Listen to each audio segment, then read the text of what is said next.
Now, if you only watch one lesson on PhotoLab, this is the one you should watch. Noise reduction, among other things, is the function that makes PhotoLab worth the money. Now, not only will this be a lesson on the specific use of the noise reduction function, but it'll also be a lesson on noise reduction theory based on less is more. And so many people overdo noise reduction and sharpening, but when both functions are used together and you get overly aggressive with it, you can quickly find yourself in a train wreck only to have to start over. So go easy with this tool. But if you approach the process with discipline, you will be amazed at how good a high ISO image can look. And the other thing to keep in mind is that this lesson was produced with version 9, and it's guaranteed that as new versions come to market, noise reduction will continue to improve. Now, I'll do my best to update as new versions come out, but even well into the future, this lesson will serve you. So let's start with this 25,000 ISO image of a Mojave rattlesnake in Big Bend, Texas, which was curled up in a shady area on an overcast day, making it nearly impossible to shoot with the proper exposure at lower ISO. So let's begin. All right, here we go with a picture of the nastiest serpent on planet Earth, I guess second only to cobras or coral snakes. This venom is, well, you get bit by a Mojave rattlesnake and just say goodbye. You'll be dead in 30 minutes. So let's go ahead and begin processing this image. First thing I want to do, though, is look at the 100% view of this and just check out the noise. Now, I've disconnected all the noise reduction features in PhotoLab so that you can see the raw state of the image and look at this noise. Now, we're gonna complicate our problem here by doing some adjustments that you just don't do on high ISO images. And as you can tell by a casual glance, it's a little bit underexposed. So what does that mean? It means we're going to come to the exposure slider and we're going to boost this up a little bit, just like that. And then we're going to bring the darks down just a little bit. Okay, now when we increased the exposure, we also increased the noise. So we're starting, look at this over here, ISO 25,000. We're starting with a 25,000 ISO image and we're brightening it, thereby making the noise even worse. So let's go ahead and go forward. The first thing we should do in terms of specific adjustments is fix the leveling here, and any snake in this position ready to strike, his head is level. Level. So we'll start with that and we'll hit return. And then of course we're going to have to crop that down just a smidge.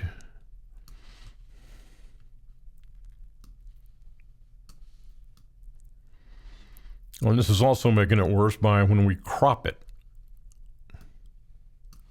So we're really just putting ourselves in a bad situation with any kind of results that we can expect out of such a poor image to begin with. Go ahead and hit return. Now we got everything the way we want it. Look at that noise. Holy moly. All right, now let's go ahead and activate the noise panel. And you'll notice this tab up here, number 3, and then you activate the what they call the denoising and demosaicing feature. Okay, and we're going to use DeepPRIME XD3. Now, as of version 9, this is the top of the food chain in noise reduction. Now, as I mentioned before, it'll improve in the future, but for right now, this is what you should always use. Does it take longer to execute? Yes, but the results are worth waiting for. Don't get caught up in how fast things happen. That's not your highest priority. You want to always go for the best quality results. So that's where we find ourselves. The other thing to keep in mind about this version 9 DeepPRIME XD3 is that you can't see the result in the preview area right here.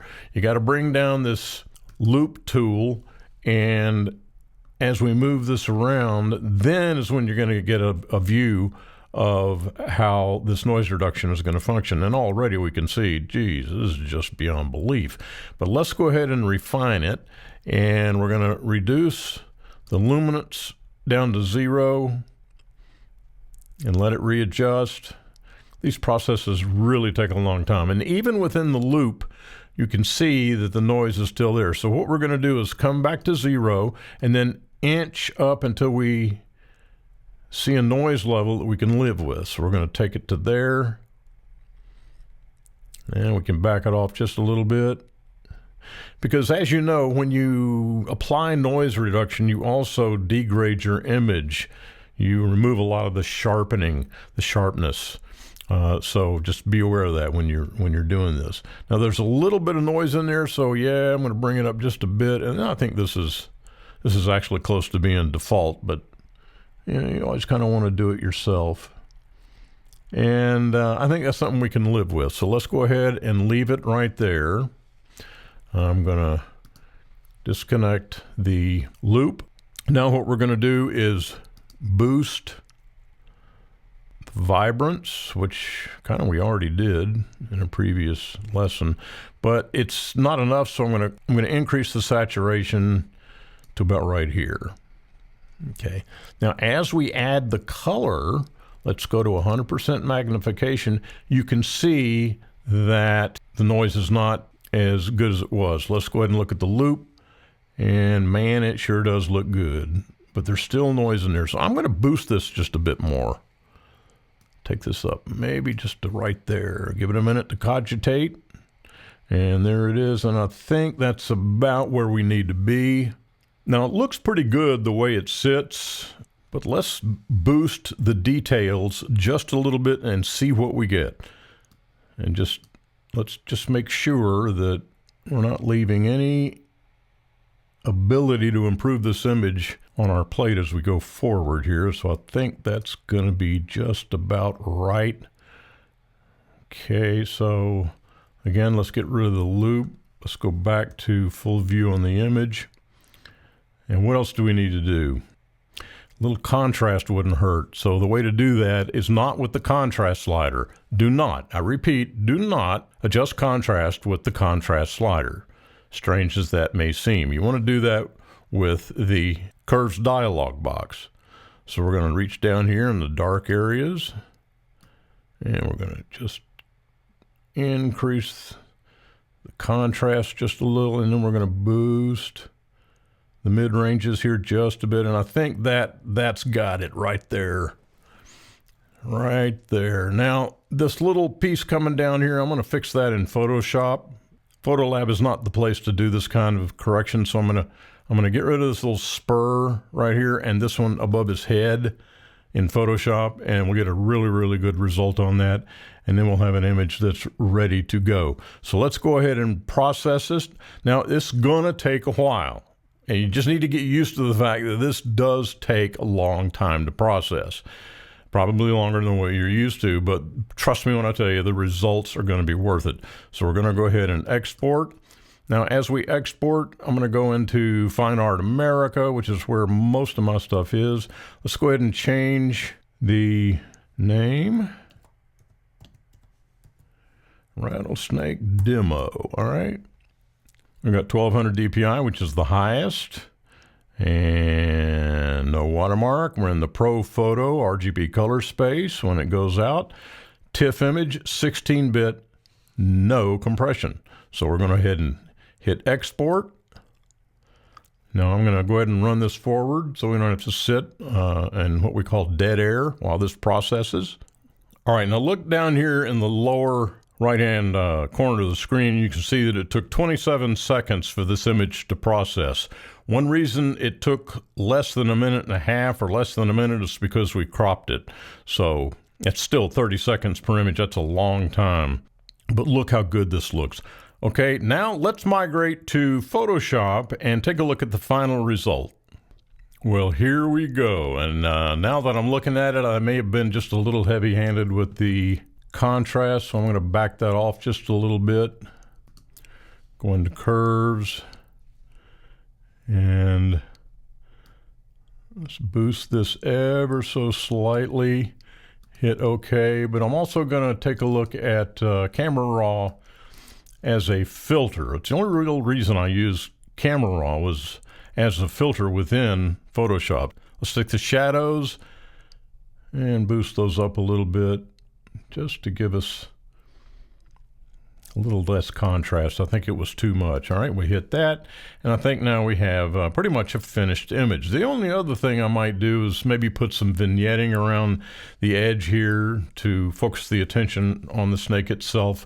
But there you have it. Now, this is the end result, and let's go to 100% magnification, and you can still see just a little bit of noise down here, but there is a trade-off between the amount of noise reduction and retention of the detail. Now you can see this particular image is full of micro detail, and that's what we want to keep.